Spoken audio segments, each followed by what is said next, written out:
Hi first Tyson update இன்னைக்கு இந்த வீடியோவில் கங்குக்கான அப்டேட் தான் பார்க்க போகிறோம். கங்குவா இந்த ஒரு படத்தை 2022 ஆகஸ்ட்டில் ஆரம்பிச்சாங்க. இப்போ வரைக்குமே இந்த ஒரு படம் ரிலீஸ் ஆகலை. கிட்டத்தட்ட 2 வருஷங்கள் கிட்ட ஆக போகுது. பட் இப்போ வரைக்குமே இந்த ஒரு படம் ரிலீஸ் ஆகலை.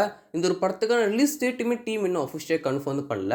ஸோ கங்குவாவை பொறுத்த வரைக்கும் இந்த ஒரு படத்துக்கான கிளிம்ஸ் அண்ட் டீசர் டீம் இது வரைக்கும் ரிலீஸும் பண்ணியிருக்காங்க. இதை தவிர்த்து அப்பப்போ ஒவ்வொரு ஃபெஸ்டிவலுக்கும் இந்த ஒரு படத்துக்கான புது புது போஸ்டர்ஸ் ரிலீஸும் பண்ணி இந்த ஒரு படம் 2024 இயர்லியில் வரும், 2024 சம்மரில் வரும் அப்படின்னு சொல்லிட்டு மட்டும் சொல்லிட்டே இருப்பாங்க. பட் ரிலீஸ் டேட்டை டீம் இன்னும் அஃபிஷியலாக கன்ஃபார்ம் பண்ணல. இப்போதைக்கு ஆல்மோஸ்ட் கன்ஃபார்மான ஒரு அப்டேட் என்ன அப்படின்னு சொல்லி பார்த்தீங்கன்னா, கங்குவா டீம் முழுக்கவே 2024 தீபாவளிக்கு பிளான் பண்ணி ஒர்க் பண்ணிட்டு இருக்கதா நம்மளுக்கு கன்ஃபார்மான அப்டேட் கிடைக்கும் இருக்கு. கங்குவா படத்துக்கான one of the producer Dhananjayan sir இது அஃபிஷியல் ஷேரும் பண்ணியிருக்காரு. நாங்கள் தீபாவளிக்கு பிளான் பண்ணி தான் ஒர்க் பண்ணிட்டு இருக்கோம் அப்படின்னு சொல்லிட்டு அவரும் அஃபிஷியல் ஷேரும் பண்ணியிருக்காரு. ஸோ கங்குவா படத்தை பொறுத்த வரைக்கும் 99% தீபாவளி ரிலீஸ் தான். அதுக்கேற்ற மாதிரி தான் விஎஃப்எக்ஸ் ஒர்க்லாம் பண்ணிட்டு இருந்திருக்காங்க. இப்போது நேற்று ஒரு அப்டேட் இந்த ஒரு படத்துக்கான எடிட்டர் ஷேரும் பண்ணியிருக்காரு.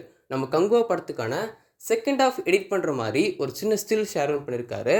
சூர்யா சார் ஃபேன்ஸுக்கெல்லாம் இதுவே ஒரு மிகப்பெரிய ஹாப்பியான நியூஸாக அவங்களும் சோஷியல் மீடியாவில் அதை பார்த்து என்ஜாய் பண்ணிட்டு இருக்காங்க.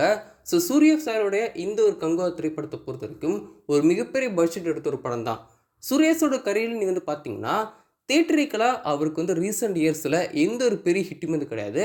பட் ஆனால் ஓடிடியில் நீங்கள் பார்த்தீங்கன்னா சூரிய போட்டு ஜேபிம்லாம் ஒரு மிகப்பெரிய ஹிட். பட் ஆனால் தியேட்டரிக்கலாக இப்போ ரீசெண்ட் இயர்ஸில் எந்த ஒரு படமே சூர்யா சாருக்கு ஒரு மிகப்பெரிய பிளாக் பஸ்டர் படமாக இருக்கவும் செய்யலை.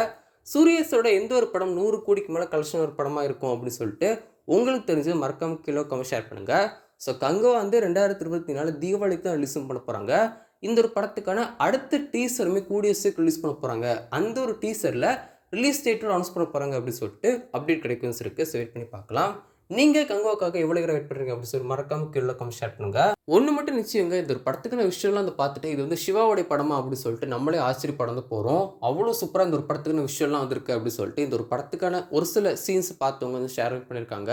ஒரு சில பேருக்கு இந்த ஒரு படத்துக்கான சீன்ஸ்லாம் போட்டு காமிச்சிருக்காங்க. பார்த்து எல்லாருமே அவ்வளோ வியந்தது போனாங்களாம். நம்ம எக்ஸ்பெக்ட் பண்ணியும் தாண்டி இந்த ஒரு படம் இருக்குது அப்படின்னு சொல்லிட்டு பார்த்து எல்லாருமே ஷேரும் பண்ணிட்டு இருக்காங்க. ரீசெண்டாக ரிலீஸ் ஆன கல்கி ஒரு ட்ரெய்லர் பார்த்து நம்மளாம் எவ்வளோ ஆச்சரியப்பட்டோம். அந்த மாதிரி இந்த ஒரு படத்துக்கான ட்ரெய்லர்லாம் ரிலீஸ் பண்ணும்போது இந்த ஒரு படமே நம்மளுக்கு ஒரு மிகப்பெரிய வியப்பாக இருந்திருக்கும். அந்தளவுக்கு இந்த ஒரு படத்துக்கான விஷயம்லாம் இருக்குது அப்படின்னு சொல்லிட்டு அப்டேட் கிடைக்கும் இருக்குது. கல்கி ஒரு ட்ரெய்லர் பார்த்தும் போது நம்மளாம் என்னன்னு சொல்லுவோம், ஹால்ட் லெவல் இருக்குது, ஹால்ட் மாதிரி இருக்குது அப்படின்னு சொல்லிட்டு நம்மளாம் ஷேரும் பண்ணிட்டு இருக்கோம். ஸோ கண்டிப்பாக இந்த ஒரு கங்குவாலுமே அந்த மாதிரி சூப்பராக இருக்கும் அப்படின்னு சொல்லிட்டு அப்டேட் கிடைக்கும் இருக்குது. ஸோ வெயிட் பண்ணி பார்க்கலாம். அஃபிஷியல் அப்டேட் டீம் கொடுக்கும்போது நம்ம சேனலை கண்டிப்பாக அப்டேட் பண்ணுறேன்.